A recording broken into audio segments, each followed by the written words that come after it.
Hello ನಮಸ್ಕಾರ. ಈ ದಿನ ನಾನು ನಿಮಗೆ ಸ್ಪೆಷಲಾಗಿ ಒಂದು ಸಾವ್ಜಿ ಚಿಕನ್ ಬ್ರಿಂಜಿ ಬಾತ್ ಹೇಗೆ ಮಾಡೋದನ್ನು ಹೇಳ್ಕೊಡ್ತೀನಿ. ಆಮೇಲೆ ಪುದೀನ ಇವೆಲ್ಲ ಹಾಕಿ ಏನು ಮಾಡ್ಕೊಳ್ಳೋಣ ಬನ್ನಿ. ವೀಕ್ಷಕರಿಗೆ ಇದು ನಮ್ಮ ಮಸಾಲ ಗ್ರೈಂಡ್ ಆಗಿದೆ. ಸಾವ್ಜಿ ಫಂಕ್ಷನಲ್ಲಿ ಎಲ್ಲರೂ ಹೋಗ್ರಿ, ನೀವು ಹುಬ್ಬಳ್ಳಿ ಸೈಡ್ ಹೋಗಲಿ, ಧಾರವಾಡ ಸೈಡ್ ಹೋಗ್ರಿ.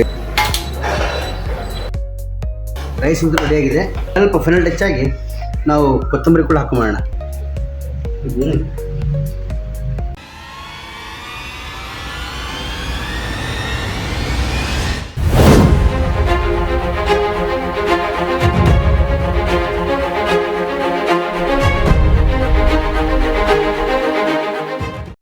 ಹಲೋ ನಮಸ್ಕಾರ. ನಮ್ಮ ನಕ್ಷತ್ರ ಟಿವಿ ಅರ್ಪಿಸುವ ನಮ್ಮೂರ ದೇಸಿ ಕಿಚನ್ ಅಡುಗೆ ಕಾರ್ಯಕ್ರಮಕ್ಕೆ ತಮ್ಮೆಲ್ಲರಿಗೂ ಸ್ವಾಗತ. ಹೇಗಿದ್ದೀರ ಎಲ್ಲರೂ? ನೀವೆಲ್ಲ ಆರಾಮಿದ್ದೀರಾ ಅಂತ ಹೇಳಿ ಭಾವಿಸ್ತಾ ಈ ದಿನದ ಕಾರ್ಯಕ್ರಮವನ್ನು ನಾನು ಸ್ಟಾರ್ಟ್ ಮಾಡ್ತಿದ್ದೇನೆ. ಈ ದಿನದ ವಿಶೇಷತೆ ಏನಂದರೆ, ಈ ದಿನ ನಾನು ನಿಮಗೆ ಸ್ಪೆಷಲಾಗಿ ಒಂದು ಸಾವ್ಜಿ ಚಿಕನ್ ಬ್ರಿಂಜಿ ಬಾತ್ ಹೇಗೆ ಮಾಡೋದನ್ನು ಹೇಳ್ಕೊಡ್ತೀನಿ. ಅದಕ್ಕೆ ಬೇಕಾಗಿರೋಂಥ ಸಾಮಗ್ರಿಗಳು ಏನೇನು ಬೇಕಂತ ನಮ್ಮ ಮೊದಲು ತಿಳ್ಕೊಳ್ಳೋಣ. ಮೊದಲಿಗೆ ಶುಂಠಿ ಬೆಳ್ಳುಳ್ಳಿ ಪೇಸ್ಟು, ಅಡುಗೆ ಮಾಡುವ ಎಣ್ಣೆ, 1 kg ಅಕ್ಕಿ, ಉಪ್ಪು, ಅರಿಶಿನ, ಗರಂ ಮಸಾಲ, ಚಕ್ಕೆ ಲವಂಗ ಪೌಡ್ರು, ಧನಿಯಾ ಪೌಡ್ರು, ಸೋಫಿಂಗ್ ಕಾಳು ಪೌಡ್ರು, ಕೊತ್ತಂಬರಿ, ಉಳ್ಳಾಗಡ್ಡಿ, ಟೊಮ್ಯಾಟೊ, ಮೆಣಸಿನ್ಕಾಯಿ, ಪುದೀನ, ಕೊನೆಯದಾಗಿ ಮೆಂತ್ಯ ಸೊಪ್ಪು. ವೀಕ್ಷಕರೇ, ಈಗ ನಾವು ಈರುಳ್ಳಿಯನ್ನು ಚಿಕ್ಕ ಚಿಕ್ಕದಾಗಿ ಸ್ಲೈಸಾಗಿ ಕಟ್ ಮಾಡ್ಕೊಳ್ಳೋಣ ಬನ್ನಿ.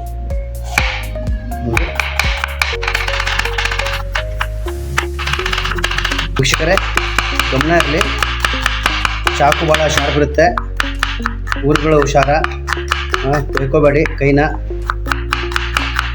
ಯಾಕಂದ್ರೆ ನಾವು ದಿನನಿತ್ಯ ಕಟ್ ಮಾಡ್ಕೊಂಡಿರ್ತೀವಿ, ಈರುಳ್ಳಿ ನಮ್ಮ ಪ್ರಾಕ್ಟೀಸ್ ಇರುತ್ತೆ, ಅದಕ್ಕೆ ನಾವು ಹಿಂಗೆ ಕಟ್ ಮಾಡ್ಕೊಂಡಿದ್ದೀವಿ. ನೀವು ಮಾತ್ರ ಸ್ವಲ್ಪ ಹುಷಾರಾಗಿ ಕಟ್ ಮಾಡ್ಕೊಳ್ಳಿ ಈರುಳ್ಳಿನ.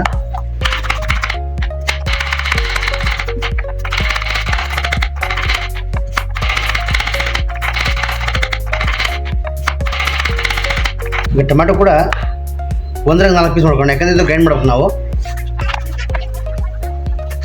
ಈಗ ಟೊಮ್ಯಾಟೊ ಕೂಡ ನಾವು ಈಗ 1-4 ಕಟ್ ಮಾಡ್ಕೊಂಡ್ವಿ. ಹಾಗೆ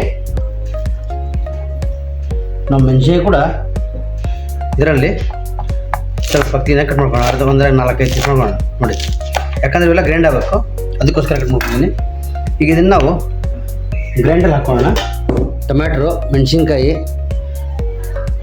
ಆಮೇಲೆ ಕೊತ್ತಂಬರಿ, ಮೇಥೆ, ಆಮೇಲೆ ಪುದೀನ ಇವೆಲ್ಲ ಹಾಕಿ ಏನು ಮಾಡ್ಕೊಳ್ಳೋಣ ಬನ್ನಿ. ವೀಕ್ಷಕರಿಗೆ ಇದು ನಮ್ಮ ಮಸಾಲ ಗ್ರೈಂಡ್ ಆಗಿದೆ. ಇದು ಕ್ಲೀನಾಗೆಲ್ಲ ಪೇಸ್ಟ್ ಆಗಿದೆ ಕ್ಲೀನಾಗಿ.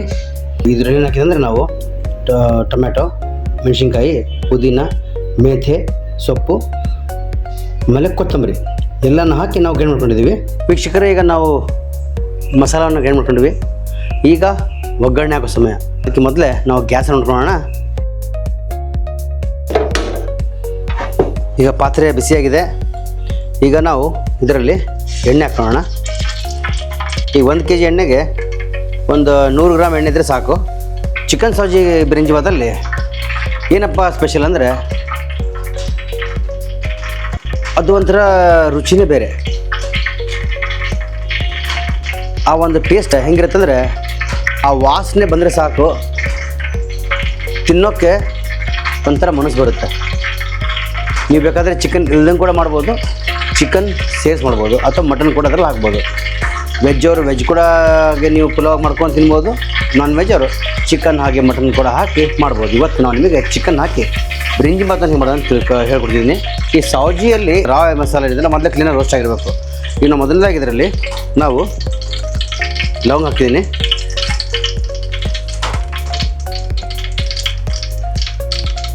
ಆಮೇಲೆ ಚಕ್ಕೆ, ಆಮೇಲೆ ಜೀರಿಗೆ,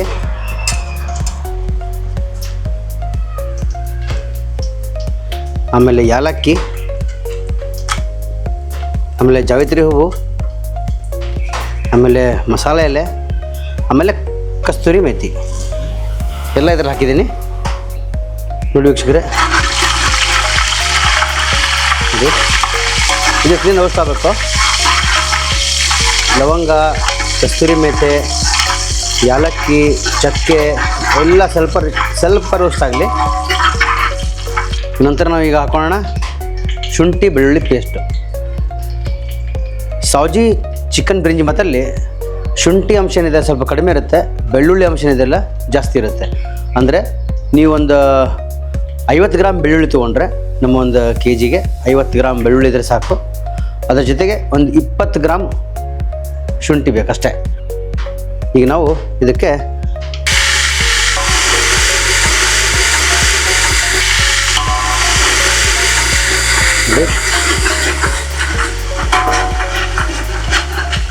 ಆ ಒಗ್ಗರಣೆ ವಾಸನೆ ಇದೆಲ್ಲ, ಶುಂಠಿ ಬೆಳ್ಳುಳ್ಳಿದು ಮೂಗಲ್ಲಿ ಇರ್ತಿದೆ, ಘಮ ಅಂತಿದೆ. ಸ್ವಲ್ಪ ಶುಂಠಿ ಬೆಳ್ಳುಳ್ಳಿ ಪೇಸ್ಟ್ ಇದೆಯಲ್ಲ ಅದನ್ನು ಕ್ಲೀನಾಗಿ ಸ್ವಲ್ಪ ನೀವು ರೋಸ್ಟ್ ಮಾಡ್ಕೊಳ್ಳಿ. ಯಾಕಂದರೆ ಶುಂಠಿ ಬೆಳ್ಳುಳ್ಳಿ ಕ್ಲೀನಾಗಿ ರೋಸ್ಟ್ ಇಲ್ಲ ಅಂದರೆ ಆ ಫ್ಲೇವರಲ್ಲಿ ನಮ್ಮ ಬ್ರಿಂಜಿ ಬಾತಲ್ಲಿ ಬರೋಲ್ಲ. ಈಗ ನಾವು ಈರುಳ್ಳಿನ ಚಾಪ ಕಟ್ ಮಾಡ್ಕೊಂಡಲ್ಲ ಅದು ಹಾಕೋಣ.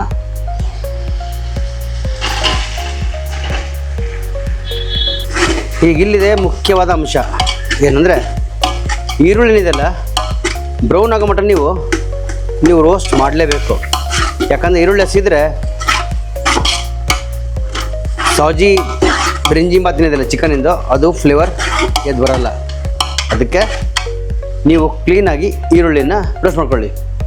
ಕೆಲವೊಂದರಲ್ಲಿ ಏನಾಗುತ್ತೆ, ಈರುಳ್ಳಿ ಮತ್ತು ಟೊಮ್ಯಾಟೊ ಇದರಲ್ಲಿ ಮಿಕ್ಸ್ ಮಾಡಲಾರ್ದಂಗೆ ಸೌಜಿ ಬ್ರಿಂಜಿ ಬಾತ್ ಮಾಡ್ತಾರೆ. ನಮ್ಮ ಸೌಜಿ ಫಂಕ್ಷನಲ್ಲಿ ಎಲ್ಲರೂ ಹೋಗ್ರಿ, ನೀವು ಹುಬ್ಬಳ್ಳಿ ಸೈಡ್ ಹೋಗಲಿ, ಧಾರವಾಡ ಸೈಡ್ ಹೋಗ್ರಿ, ಗದಗ ಸೈಡ್ ಹೋಗ್ರಿ, ಹರಿಹರ ಸೈಡ್ ಬನ್ನಿ, ರಾಣೆಬೆನ್ನೂರು ಸೈಡ್ ಹೋಗಿ, ಬ್ಯಾಂಗ್ಳೂರ್ ಸೈಡ್ ಹೋಗಿ, ಫಂಕ್ಷನಲ್ಲಿ ಪ್ರಮುಖವಾಗಿ ನಾರ್ಮಲ್ ನಾನ್ ವೆಜ್ ಫಂಕ್ಷನಲ್ಲಿ ಈ ಥರ ಒಂದು ರೈಸ್ ಮಾಡೋದು ಸಹಜ. ಯಾಕಂದರೆ ಜನರಿಗೆ ಇಷ್ಟ ಆಗುತ್ತೆ, ಆ ದೃಷ್ಟಿಯಿಂದ ಇದನ್ನು ಮಾಡಿರ್ತಾರೆ. ನೋಡಿ ಈಗ ನೋಡ್ತಾ ಇರ್ಬೋದು ನೀವು, ಬಹುಶಃ ಎಣ್ಣೆ ಬಿಡ್ತಿದೆ. ಈಗ ನಾನು ಮಾಡೋಣ, ಇದರಲ್ಲಿ ನಾವೇನು ಪೇಸ್ಟ್ ಮಾಡ್ಕೊಂಡಲ್ಲ ಅದೇನೆಂದರೆ ಟೊಮ್ಯಾಟೊ, ಮೆಣಸಿನ್ಕಾಯಿ, ಪುದೀನ, ಕೊತ್ತಂಬರಿ, ಮೆಂತ್ಯ ಸೊಪ್ಪು ಅವೆಲ್ಲ ಏನಿದಾವಲ್ಲ ಇದರಲ್ಲಿ ಈಗ ಹಾಕೋಣ.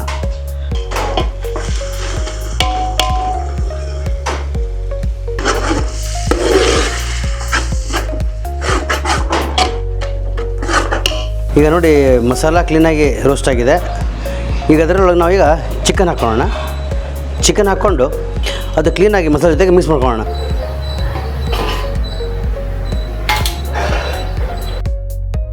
ಈಗ ಮಸಾಲ ಮಿಕ್ಸ್ ಮಾಡ್ಕೊಂಡಿದ್ದಾಯ್ತು. ಚಿಕನ್ ಜೊತೆಗೆ ಉಪ್ಪು, ಸ್ವಲ್ಪ ಅರಿಶಿನ, ಸ್ವಲ್ಪ ಗರಂ ಮಸಾಲ, ಸ್ವಲ್ಪ ಚಕ್ಕೆ ಲವಂಗ ಪೌಡ್ರು, ಸ್ವಲ್ಪ ಸೋಫಿನ ಕಾಳು ಪೌಡ್ರು ಹಾಕಿ ಮಿಕ್ಸ್ ಮಾಡ್ಕೊಳ್ಳೋಣ ಕ್ಲೀನಾಗಿ. ಗಮನ ಇರಲಿ, ಸ್ವಲ್ಪ ಉಪ್ಪು ಬೇಕಾದ್ರೆ ಸ್ವಲ್ಪ ಕಡಿಮೆ ಹಾಕ್ಕೊಳ್ಳಿ. ಯಾಕಂದರೆ ಈಗ ನಾವು ನೀರಿನ ಅಂಶ ಕೂಡ ಅದ್ರಲ್ಲಿ ಮಿಕ್ಸ್ ಮಾಡ್ಕೋಬೇಕು. ಚಿಕನ್ನು ಬೇಯಬೇಕು. ಈಗ ಅದಕ್ಕೋಸ್ಕರ ನಾವು ಇದ್ರ ಮೇಲೆ ಪ್ಲೇಟ್ ಮುಚ್ಕೊಳ್ಳೋಣ.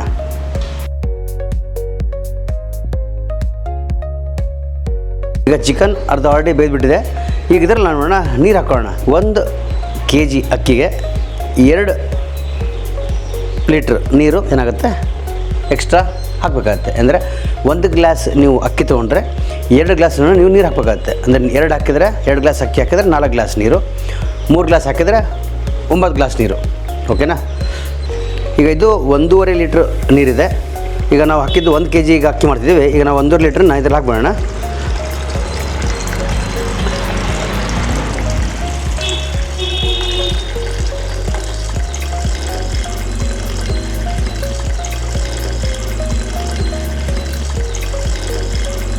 ಈಗ 3 ಲೀಟ್ರ್ ನೀರು ಹಾಕಿದ್ದೀನಿ. ಈಗ ಇದೇನು ಮಾಡೋಣ, ಸ್ವಲ್ಪ ನೀರು ಬಿಸಿಯಾಗೋ ಮಟ್ಟ ಕಾಯೋಣ. ವೀಕ್ಷಕರೇ, ಈಗ ನೀರು ಆಲ್ರೆಡಿ ಈಗ ಬಿಸಿ ಕೂಡ ಆಗಿದೆ ಇದರಲ್ಲಿ. ಈಗ ನಾವು ಕೊನೆ ಹಂತ ರೈಸ್ ಹಾಕೋ ಸಮಯ, ಅನ್ನ ಹಾಕೋ ಸಮಯ. ನಾನು ಮಾಡಿದ್ದೀನಿ 1 kg ಅಕ್ಕಿ ನೆನೆಸಿ ಕ್ಲೀನಾಗಿ ನೀರು ತೊಳೆದು ಅಕ್ಕಿಯನ್ನು ಇಲ್ಲಿ ಇಟ್ಕೊಂಡಿದ್ದೀನಿ. ಈಗ ನೋಡಿ, ಈಗ ಇದರಲ್ಲಿ ಹಾಕ್ತೀನಿ ನಾನೀಗ.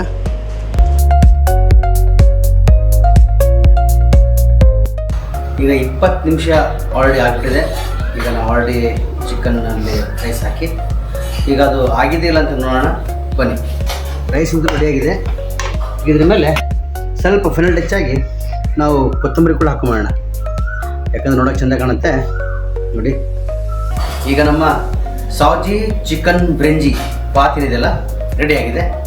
ಈಗ ಪ್ಲೇಟಿಂಗ್ ಮಾಡೋ ಸಮಯ.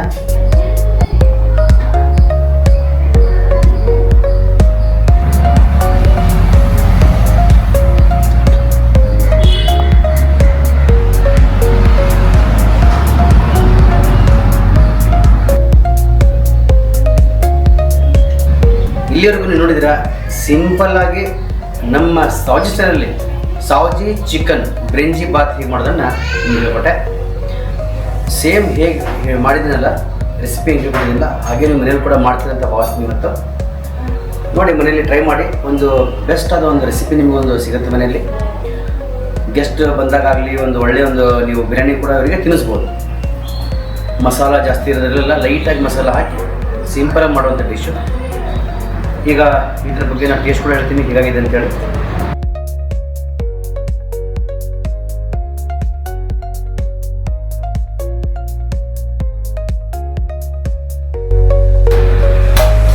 ಚಿಕನ್ ನೋಡ್ತೀನಿ ಮೊದಲೇ.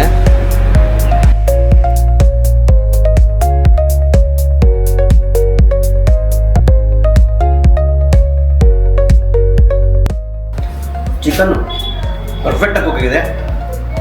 ರೆಸ್ಟ್ ನೋಡೋಣ ಟೇಸ್ಟ್ ಆಗಿದೆ ರೆಸಿಪಿ ಅಂತೇಳಿ.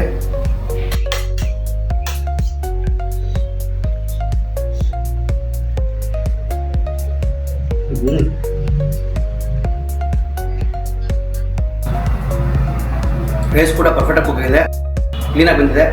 ಮಸಾಲ ಕೂಡ ಸ್ಟೇಬಲ್ ಆಗಿದೆ. ಖಾರ ಜಾಸ್ತಿನೂ ಇಲ್ಲ, ಖಾರ ಕಡಿಮೆನೂ ಇಲ್ಲ.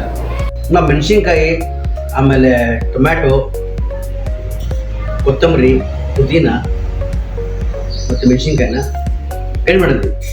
ಉದ್ದೇಶ ಏನಂದರೆ ಒಂದೇ, ಯಾಕಂದರೆ ಮನೆಯಲ್ಲಿ ಮಕ್ಕಳು ಮೆಣಸಿನ್ಕಾಯಿ ತೆಗೆದಿಡೋದು, ಟೊಮೆಟೊ ಸೆಂಟ್ ತೆಗೆದಿಡೋದು ಇದೆಲ್ಲ ಸಹಜವಾಗಿರುವಂಥ ಮನೆಯಲ್ಲಿ ಎಲ್ಲರ ಮನೇಲಿ ಅಂತಿರುವಂಥ ಒಂದು ವಿಷಯ.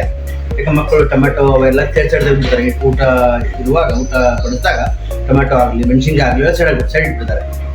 ಆ ಒಂದು ಉದ್ದೇಶದಿಂದ ಇವೆಲ್ಲ ಗ್ರೈಂಡ್ ಮಾಡಿ ಹಾಕಿದಾಗ ಏನಾಗುತ್ತೆ, ಕಣ್ಣಿಗೆ ಕಾಣೋಂಗಿಲ್ಲ, ಆ ಫ್ಲೇವರ್ ಕೂಡ ಅದರಲ್ಲಿ ಮಸಾಲದಲ್ಲಿ ಇರುತ್ತೆ. ಆ ಉದ್ದೇಶದಿಂದ ಮಾತ್ರ ನಾನು ಇವತ್ತು ಎಲ್ಲ ಮಸಾಲನ್ನ ಗ್ರೈಂಡ್ ಮಾಡಿ ಅದ್ರಲ್ಲಿ ಹಾಕಿರೋದು, ಗೊತ್ತಾಯ್ತಾ. ಇನ್ನೊಂದು ವಿಷಯ ಏನಂದರೆ, ನಮ್ಮ ಚಾನಲ್ ನೀವು ಭಾಳ ಪ್ರೋತ್ಸಾಹಿಸಿದ್ದೀರಾ. ಇದ್ರ ಬಗ್ಗೆ ನೀವು ಕಮೆಂಟ್ಸ್ ಕೂಡ ಭಾಳ ಚಲೋ ನೀವು ನಮಗೆ ಕೊಡ್ತಿದ್ದೀರಾ.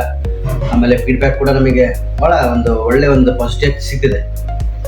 ಇದೇ ಥರ ನೀವು ನಮ್ಗೆ ಮುಂದೆ ಸಪೋರ್ಟ್ ಮಾಡ್ತೀರಿ ಅಂತ ಭಾವಿಸ್ತಾ, ಮತ್ತೆ ಒಂದು ಬರೋ ಸಂಚಿಕೆಯಲ್ಲಿ ಒಂದು ಹೊಸ ಅಡುಗೆ ಜೊತೆಗೆ ನಿಮ್ಮ ಮುಂದೆ ಇರ್ತೀನಿ. ಅಲ್ಲಿವರೆಗೂ ನಮಸ್ಕಾರ.